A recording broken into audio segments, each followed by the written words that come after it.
What is up, everybody? Welcome back to the City Life Project YouTube channel for yet another UFC Fight Night preview show here. We're going to go through my picks, predictions here as we await the start of UFC Fight Night Edwards versus Brady, which should start in about half an hour here. So welcome to the waiting room, the preview show here. Like I say in the pinned comment, I'm not going to be super interactive in this particular stream, but the link is available to the Fight Companion, and you guys know that we're totally interactive during the Fight Companion. So shout out to everyone in the chat here. Talk amongst yourselves. Let me know in the comments, as I will be. I got them on screen here, but I got to fire through these. Thanks to everybody who's been patient. Again, I strive to do these earlier, but with how crazy my work schedule is these days, gotta squeeze it in when I can, and usually that's half an hour before the show starts. Anyways, let's get to it here, starting with the return of Guram Kutateladze against Kaue Fernandez. Now, Fernandez, like a lot of guys on this card, I think getting a little bit disrespected in the odds here. Now, look, he's still kind of a nobody in the grand scheme of things. We know what Guram is. We know what Guram's capable of. But minus 440... a little high, especially against a guy with dynamic striking and who is essentially a knockout artist in Fernandez. Now, Fernandez hasn't faced the same level of competition as that of a Kutateladze. I get it, but he's looked very good regardless. And again, Muhammad Yahya, not UFC level, still a beautiful knockout and split decision, short notice debut against Mark DeCasey's is actually a pretty good performance. And yeah, his kicks are nasty. Like I said, his striking's dynamic. His grappling leaves a little bit to be desired, and that's where I think Guram does have the advantage. That's where I think he is going to find success and ultimately win this fight. But Fernandez as an underdog, especially via KO, it's juicy. It's juicy. So I guess not the worst underdog here, if you're gonna take a fly on someone. But I do think overall Kutateladze is just has the better grappling and can hold his own in the striking. And if he realizes quickly that, okay, this guy hits hard, I think he'll be able to control this on the ground. So that is my pick. Again, tough, awesome comeback in his last fight, even though Vucenic was beating him early, and Vucenic was the one taking that one on short notice. All right, Colin Loughran against Nathan Fletcher. Now, Loughran hasn't really been super impressive in the UFC. The little soldiers star here, back on the big screen. I'm sorry, that's all I can think of when I look at Loughran. I just think of the little soldiers. I don't even know if it was a Disney movie back in the day, but 90s kids will understand. 9-2 as a pro. This one's pretty much a pick'em. He's the slight underdog. 28 years of age, 3-2 in his last 5 fights. Lost his last fight against Jake Hadley. Beat Angel Pacheco. Lost Lapi. I mean, Lapilu's a good fighter, and apparently Lapilu's coming back. I was watching Artem's preview show a couple days ago, and he said that he's just renegotiating with the UFC. I do like Nathan Fletcher. Now, this is a very, jiu-jitsu versus like boxing essentially, and I say that just because Loughran likes to brawl in the pocket, but again, he was better than most guys in Cage Warriors, and he was tougher than most guys in Cage Warriors, but it just seems like in the UFC he doesn't have that toughness edge, and it's not like his striking is insanely polished. Again, he's a brawler. When he has an opponent who meets him in the pocket, it's a fun fight, but recently up against, again, more tactical guys who can employ a game plan to either try to clinch with him or just outstrike him on the outside, it's seemingly working. Now, Nathan Fletcher, again, he can strike, but he is a jiu-jitsu ace, and he's aggressive and strong. Like, he will rip you to the ground and just attack a submission. Control time, throw it out the window. This guy wants to end the fight. And he did take on a good striker in his last fight and still was able to get it to the ground and, well, finish him in Ramaska. So on a 3-fight win streak, 9-1 as a pro, 4-1 in his last 5. Again, 7 submissions, 8-1 in Cage Warriors. Lost to Con Ofli on the Ultimate Fighter, but again, looked really good against Zigomantas Ramaska in his first UFC fight. And he took out some pretty good competition, choking them all out, essentially, in Cage Warriors. Not all of them, but... so I am going Nathan Fletcher on this one. I kind of want Loughran to prove me wrong, but I think Fletcher will find the takedown, find the submission. Sean O'Bannon against Pujar Tomar. Kickboxer who doesn't throw a lot of volume, and he doesn't have a lot of knockout power seemingly at this level against a volume, walk forward, small striker who neither of them seemingly at this level have the most elite skill. And I was a little bit surprised that Shauna Bannon looked as sloppy as she did upon entering the UFC, because Invicta, her striking looked like when she was kickboxing. Mind you, again, level of competition probably. But I say that, but then she took on an OnlyFans star who, respectively trains MMA and competes, but still, in her last fight, lost to Bruno Brazil. We're seeing that Bruno Brazil is like nothing special, but she is tougher than most of these girls, I guess. But like, I just can't pick Tomar to win this. I just can't. I can't do it. Shauna Bannon doing more damage, maybe, even if Puja Tomar walks forward and just throws shots. Yo, what's up, Justin? Thank you so much for the donation, man. Appreciate you. Good to see you, Laka, exploring the car. Alpha Zeta, Striking Ace, Gary, Juquan, South Living. Good to see you. Good to see you. Thank you so much for the $5. You were far too kind. I'm firing through these picks, and then we'll be totally interactive on the fight companion.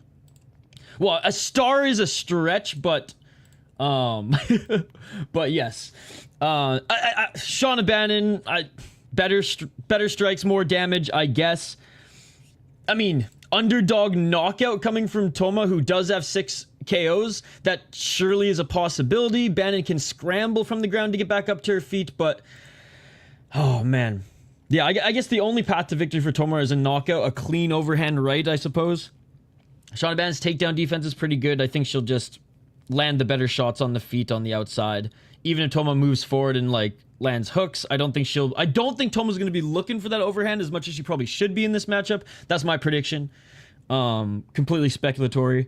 And that Bannon will just utilize the low kicks and in the clinch maybe land some elbows and stuff like that as well. But yeah, and I imagine Bannon's she's not that much taller actually. I don't know. Flip a coin. Shauna Bannon. Andrey Pulyaev against Christian Leroy Duncan. Andrey Pulyaev, again, wasn't necessarily supposed to win on Dana White's Contender Series. Let's be perfectly honest. On Dana White's Contender Series, Liam Anderson was, I believe, a pretty heavy favorite in that one and didn't rise to the occasion, and Andrey Pulyaev was able to beat him up, essentially, and just look better everywhere. Pulyaev historically has had cardio issues, but in this fight against Liam Anderson, didn't look that bad as it went into the third round. Now, it's because I think he was just setting the pace as we went into the third round. But still, he was a very big underdog in that one, and he was able to surprise us all. Will he do it against Christian Leroy Duncan? I don't think so, but Christian Leroy Duncan definitely has not lived up to certainly the hype that I hyped him up to be coming out of Cage Warriors. Can you see a trend here? Cage Warriors. He looked so good in that promotion. Coming into the UFC, I think he's just a little too overzealous at times. I think he tries to do a little too much, tries to be a little too fancy. If he just sticks to the basics, and not even just the basics, if he sticks to the polished technique, he's talented enough where I do think he can make some noise in the UFC. This should be a layup for him, but again, a little bit of question mark there. Some question marks there, given how good Pulyaev looked in his last fight. Yo, what's up, Mr. Bombastic? Good to see you. Good, I guess, but he's a striker. Not the best takedown defense, again, historically. Christian Leroy Duncan is way more well-rounded. He did lose his last fight to Gregory Rodriguez. Got beat everywhere, but it was competitive. Like he wasn't getting dominated everywhere, but like, yeah. Gregory Rodriguez, RoboCop definitely won that fight. If not 2 rounds to 1, all 3 rounds. Looked good against Claudio Ribeiro. Claudio Ribeiro, nothing special, but he did knock him out, beat him at his own game. Looked good against Tialulin. Tialulin, love the M1 star, but the UFC Tialulin is just horrendous. Lost against Petrosian. By being a little bit too fancy against a striker who's no longer in the UFC, by the way. Good win against Todorovic on in his first UFC fight. It's crazy he's been in the UFC for like 2 years now. Or was that his first UFC fight. But anyways, I do think Christian Leroy Duncan has all the tools to beat Pulyaev, and if this goes to the if this goes to the third round, he should be the fresher fighter. Minus 575, maybe more minus 3 something, but you want to swing on a crazy underdog here, this is probably the most degen one to swing on, only because there's flashes of, okay, he's not as bad as I thought he was on his last Dana White Contender Series fight. But I'm going with Christian Leroy Duncan. Again, what's up to everybody in the chat? Good to see you. Good to see you. Well, like, maybe his opponent just looks so bad, but again, I'm not picking him to win, nor am I saying you guys should pick him to win either. I'm just saying, as a crazy big underdog in his Dana White Contender Series fight, he schooled Anderson. And maybe it was just because, you know, Anderson, but we'll see, we'll see. See, everyone keeps saying sneaky. How is it sneaky? It's not sneaky. It is just a good card. Just because it doesn't have Max Holloway on it, Justin Gaethje, one of the Dagestanis, doesn't make it a sneaky card. I mean, I feel like every UFC fan who follows the sport week in and week out will look at this card and they don't even say sneaky. They'll just be like, oh yeah, this is a fucking good card. Good to see you, by the way, Chad.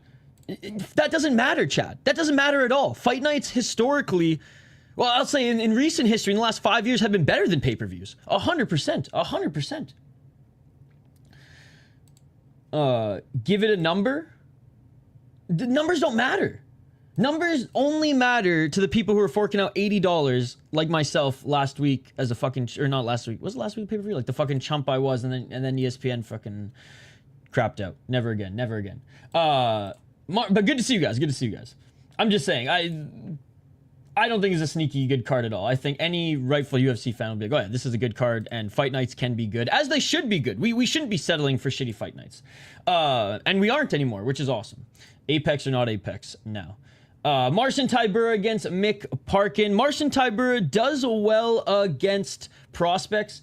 3-2 in his last 5 fights. 26-9. He is getting up there in age. He's been one of the pillars of like the not great era of heavyweights in the UFC. 9 KO TKOs, 8 submissions, 9 decisions. Shout out to my M1 Global homie. The real MMA fans know M1 Global, baby. I think some like Asian promotion like owns it now, or like co-promotes with them now in like a weird ring-looking cage. But anyways, I digress. 13-8 in the UFC. Well-rounded, but a better grappler, in my opinion. Beat Jonathan Deniz. Deniz got the better of him in the striking, as the kickboxer should, as the kickboxer would have. Just didn't have anything for him on the ground. That just shows the level of skill difference in the, you know, the jiu-jitsu and grappling. Lost to Sergey Spivak. That was actually a really good win by Spivak. I'm pretty sure he beat him earlier though in his career when Spivak, yeah, entered the UFC. So yeah, has beat Romanov when he was on a run. I guess the only like big prospect he didn't beat was Tom Aspinall. Other than that, he beat all these guys coming in and has kind of just stayed a pillar of this heavyweight decision. Mick Parkin, 10-0 in his pro MMA career. Trains at a really good gym, the Fish Tank, with the likes of Phil DeFree, Tom Aspinall, and others. And what I'm getting at now is his grappling is actually really good. His cage control is really good. His boxing it's okay. Definitely tough enough to box with some of these guys, but like, look, it's not his bread and butter. He's not going out there to knock guys out like some of these heavyweight artists. Very much more complete. Now, obviously, he wants probably that knockout, but I feel like Mick Parkin will, if he becomes a headhunter, I feel like most of them will come via the clinch. Short elbows in the clinch. That's where he's incredibly strong. Those are the areas where he's incredibly strong at anyways, when he's in control. And again, it's a reflection of, I imagine, his gym. He does have 6 KO TKOs, 1 submission, and 3 decision. Again, most of these aren't just straight up one punch like knockouts. They're very much more TKOs. And I'm not saying that as a criticism. 4-0 in the UFC, 1-0 in Contender Series. Hasn't taken out the best competition lately, but can I even really say that anymore? Because this is the UFC heavyweight division. It doesn't matter. It doesn't matter. There's 30 heavyweights, and top 15 doesn't really matter when you only have 30 heavyweights. Shout out to Idaho Skatesman. Beat Bresky in his last fight, beat Usman. Machado, Pogues, all, you know, guys who were, I don't want to say prospects, but new blood. He took them all out. So I think he's deserved this shot against Marcin Tybura, who's been kind of a staple of the division for a while. And I do think Mick Parkin gets it done. Marcin Tybura, not getting any younger. Yeah, he looked good against Denise, but Mick Parkin, not as good of a striker as Denise, but way more well-rounded in mixed martial arts. I think Mick Parkin might stink this one up a little bit, and I say that just from a pure entertainment point of view, and really try to muck it up in the clinch. If this does go to the ground, I give the slight edge of Tybura as more of the aggressive submission hunter, but I think Mick Parkin can hold his own. Let's see if he's the real deal, James Neal. Minus 125, I mean, shit. As the favorite, I probably still would have given it to Tybura, so maybe Tybura is a good underdog, especially getting the submission. But yeah, I'm going with Mick Parkin on this one. Shit, UFC starts in like 15 minutes. I gotta fire through these guys. Loner Kavanagh against Felipe dos Santos. Again, in the pin comment, the link to the fight companions there. I'll be super interactive with you guys there. What's up, Spyro? Good to see you.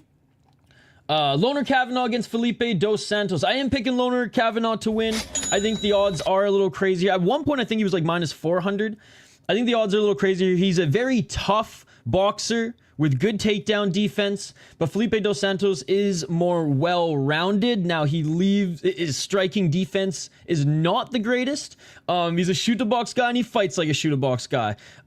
Definitely more of a like grappling threat than most of the guys that Loner Kavanagh has fought recently. In the pocket, I do think Loner Kavanagh has the power advantage if they're just right in the pocket throwing hooks or uppercuts.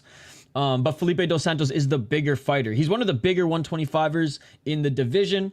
Tall, lanky, not the most polished style, but it's that shoot-a-box savage style, but it does leave himself open to some of just like the shots that I feel like Loner Kavanagh can land on him. So I am picking Loner Kavanagh to win, but I do think, you know, especially earlier this week when he was like plus 300 something, like Felipe dos Santos submission even maybe, if you want to swing a little bit, good underdog on the card. I like this prospect versus prospect matchup. Felipe dos Santos, I don't think he's going anywhere even if he loses this one because he puts on exciting fights. He's taking fights on short notice against Manel Cap and actually looked good in that one. Altamirano's no joke. He was able to beat him. Andrey Lima's no joke, and that was Andrey Lima beat him. But Felipe dos Santos, I believe, won at least one round in that fight and made it competitive as well. I don't think we've seen the best of Loner Kavanagh yet. Nor do I think we've seen the best of Felipe dos Santos, but I think we've seen more Felipe dos Santos, like more flashes of his ceiling. I just think Loner Kavanagh catches him or does more damage if this goes 3 rounds.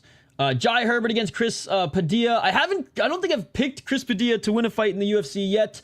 I think he's like good everywhere. I never thought he was great anywhere, but where I think he's great now, especially watching that last fight against Rong Zhu, is he's got good fight IQ. And okay, maybe I'm a little biased here, but the fact that he said, I watched Superlek knock out Jonathan Haggerty with the elbow, and I wanted to do the same, so we readjusted our game plan 24 hours prior to the fight while we were cutting weight, and we employed it and it worked. I don't know. That sold me. That fucking sold me. I know Jai Herbert's taking on better competition. I know Jai Herbert's the veteran. I know Jai Herbert's big for the division, but Padilla, he's pretty big for 155 as well. I think Padilla can hold his own in the striking, and if he needs to, can probably take this to the ground. His wrestling is decent. Like I said, he's good everywhere, not great everywhere, but I think his fight IQ is better than I thought, and I'm going to trust him in this one to take the fight where it needs to go, and if he needs to adjust his game plan, well, let's see if he can do it on the fly. Jai Herbert has shown to be chinny-ish, like doesn't get straight knocked out a lot, but does get dropped. Well, let's actually see. 3, which isn't that bad in the grand scheme of things. He does hit hard as well. I mean, he knocked down Ilia Topuria when Ilia Topuria first fought at 155, fought in the mighty Bama. Looked good against Bedoya, but Bedoya, not as good as we thought he was coming in to the UFC.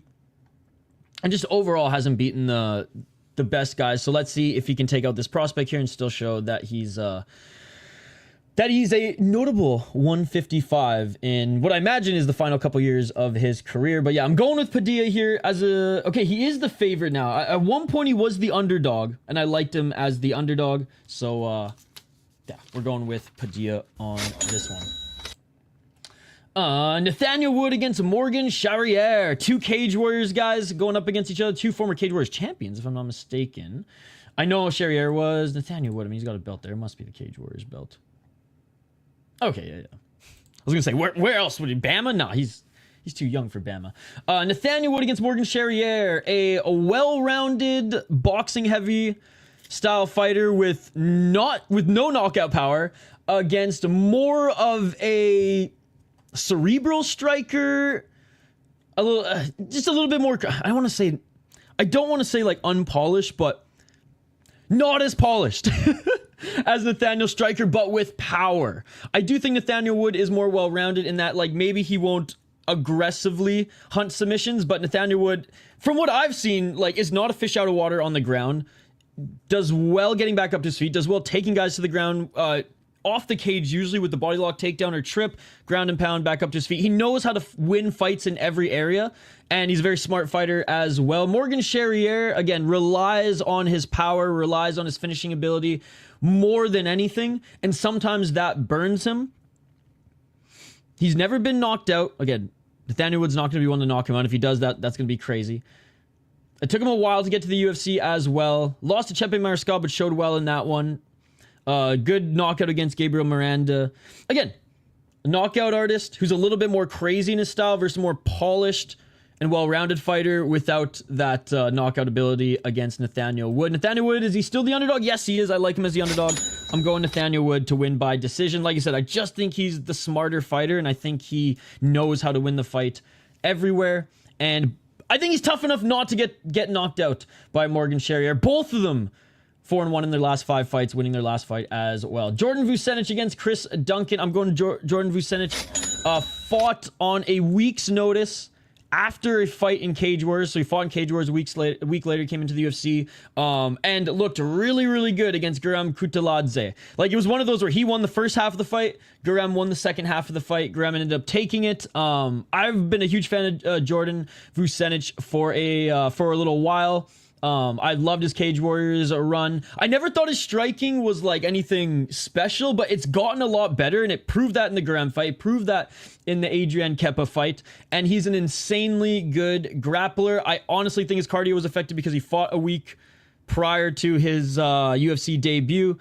I'm excited to see him now in a full camp and what he can do against the likes of Chris Duncan, Chris Duncan is like, he has knockout power, but other than that, he's kind of good everywhere, not great everywhere. Haven't really been super impressed in his UFC run. I mean, him taking out the prospect coming in Oki was huge, and credit to him for that. Lost to Manuel Torres, beat Ashmouz, which I guess was a little bit of a, you know what, I will say, like, Ashmouz and Oki, good wins for Chris Duncan. I imagine he was the underdog coming into those ones.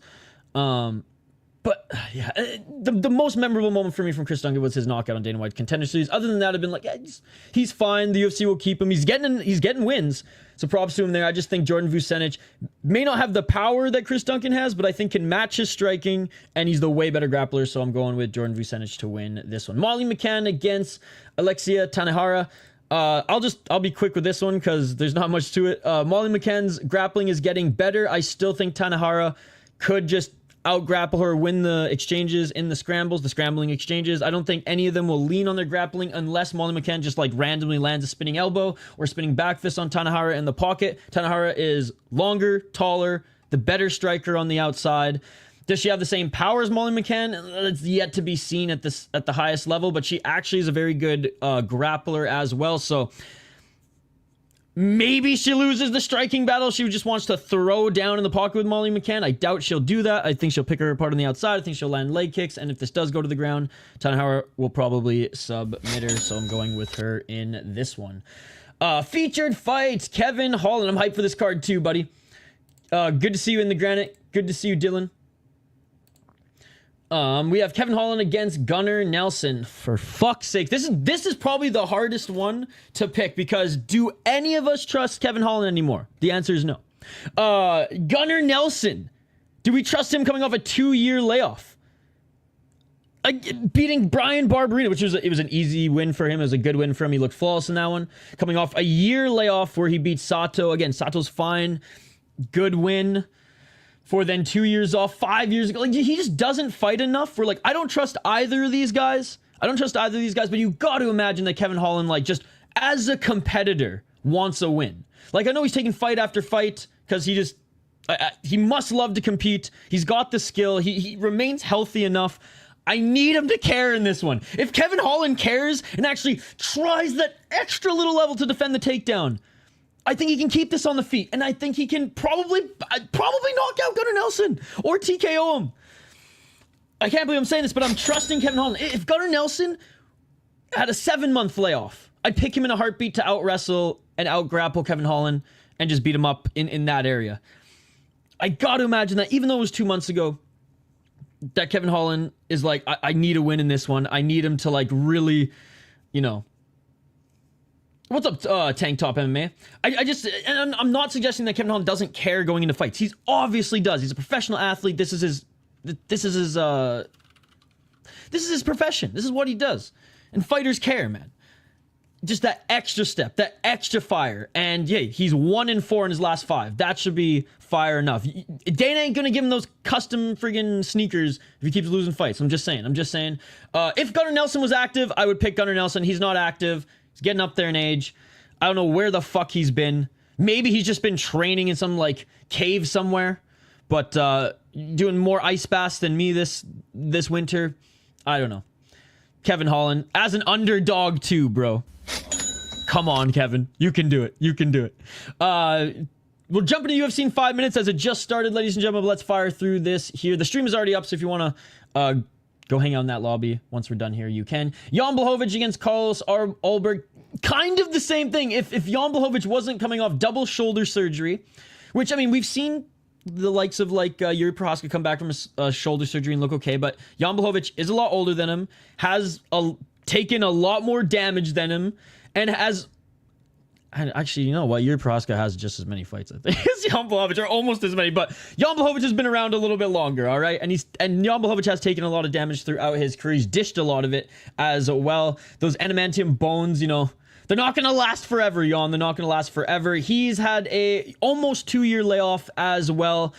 I think a Jan Błachowicz who is active and wasn't banged up, I probably still would have picked him to beat Carlos Ulberg, or I would be way less bullish on a Carlos Ulberg pick here, which I am picking. I think he has the speed advantage. I think he has the, you know, advantage of just being active, and obviously the youth factor. Jan Błachowicz is tough as nails. Do I think Ulberg will knock out Jan? My heart says no, just because Jan has historically been that durable. So I'm going to say that Carlos Ulberg probably wins a decision. He does hit hard, though. The low kicks are always a threat coming from Jan Błachowicz. And Jan Błachowicz does have the wrestling factor. But Carlos Ulberg, I think, has enough to probably just get back up to his feet. The first round, I think, is going to be the hardest round for Ulberg. Or maybe, I say that, but maybe Jan needs a round to settle in. No, he's a veteran. He'll be okay. Yeah. As an underdog, Jan Błachowicz, sure, if you want to just, like, swing for old time's sake. I think Ulberg's that new blood. He's good. He's a very good kickboxer. His takedown defense is getting better. And I wasn't sold on Ulberg until he beat Ozdemir. And Ozdemir is still legit, and he schooled him. He schooled him. It was a competitive fight, but overall he schooled him. And that's where I was like, okay. He beat Ozdemir, who I think is still fresher in his career than that of a Jan Błachowicz. I think he'll get past Jan, win at least 2 out of the 3 rounds. Love Jan. I just think it's the speed factor. The durability factor is there. This guy's a machine, but the speed factor, and, you know, I know he has the legendary Polish power, but he's got some power as well. So I think the power will be matched, but the speed factor will just mean Carlos Ulberg hits him more. And I'm curious to see how many takedowns he will be forced to defend. Like I said, we have a fight companion to jump to here, ladies and gentlemen. So let's quickly go over the main event. Leon Edwards against Sean Brady. Now, Sean Brady has gotten so much better since, since what, 3-4 years ago when he was starting to make some noise in the UFC. Now, on his rise, he didn't, I literally thought this said Christina Aguilera. I was like, he beat up Christina Aguilera. He didn't beat the best guys, okay? He didn't beat the best guys. Jake Matthews, I think, in that first run was like his best level of competition. Chiesa was on the downfall. Continued to grapple, which was awesome. Bilal Muhammad absolutely schooled him in that one. Came back against Gaslam past his prime. Burns was an impressive win, but you could say that Burns passed his prime as well. And now he's going up against Leon Edwards, who everyone keeps saying he's washed. I still think he is in his prime, but we'll just see if he's in his own head or not. That's the thing. That's the thing. Leon Edwards has faced his fair share of wrestlers. I know Sean Brady is a different breed, as he's more of an offensive jiu-jitsu type of guy with a good wrestling basis. He can get those single and double legs and work from the guard, which is impressive. That's something that like Usman didn't necessarily do. Usman would just go for like the ground and pound, and you know, same with like Colby Covington, where Sean Brady, he's passing guard or going right for like arm triangle choke to threaten arm triangle choke to like get into side control or even mount and work his magic there. His boxing has gotten better. His striking is nowhere near as good as Leon Edwards, especially if Leon Edwards can keep it on the outside. I don't think Sean Brady will pressure Leon Edwards like a Bilal Muhammad did, like Usman was able to do at times as well. And I think we forget that, look at the last few fights that Edwards has fought. Even in the Bilal loss, he was able to take wrestlers' backs. Now, Sean Brady's a different breed, as he'll probably be more defensive in the jiu-jitsu and the grappling areas. But that's something to note, right? He had Usman's back for almost an entire round. He had Bilal's back for almost an entire round. Now, did he finish them? No. Again, caveat there, but still. I think the better striker who has takedown defense, whose only weakness is getting pressured. But let's see if, obviously, he's worked on that and polished that up for this one. As an underdog, I think it's good value. I understand why Brady's the favorite. That pressure forward style, but he's not Bilal. You know, he's not. Bilal beat him with that same style. So I'm banking on Leon Edwards. If he gets a finish, sick. A rear naked choke would be chef's kiss. But I do think this goes 5 rounds. I think he outpoints him. Sean Brady wins at most 2. That is my pick. All right, we're jumping over to UFC. Ladies and gentlemen. Degenerate parlay. Fernandez plus 330. Is this when I made the degenerate? I dropped $2 on this. Fernandez plus 330. Andrey Pulyaev plus 410. Jan Błachowicz or Felipe dos Santos. You guys choose. Plus 185, plus 310. That's the degenerate parlay. Safe parlay. Nathan Fletcher, Jordan Vucenic, Carlos Ulberg. There's no safe parlay realistically in this one. And yesterday, all these guys were plus value. Edwards plus 125, Holland plus 185, Wood plus 125, Padilla plus 100, and Parkin plus 115. All of those guys are plus money yesterday, which was sick. All right, moving over to UFC Fight Companion, ladies and gentlemen. If you need the link for it, I will link it for you right now because the UFC just started. So let's get to it here. Fight Companion UFC, followed by LFA, followed by Deep, followed by 172. That is right. We're going back to back on the streams here. Here today. I know the UFC stream says it starts in an hour. That's false. So I'm going to change it here. I didn't account for the time change. All right, ladies and gentlemen, go join us there. I'll change up the time. Thank you so much for joining, and we'll see you for the Fight Companion.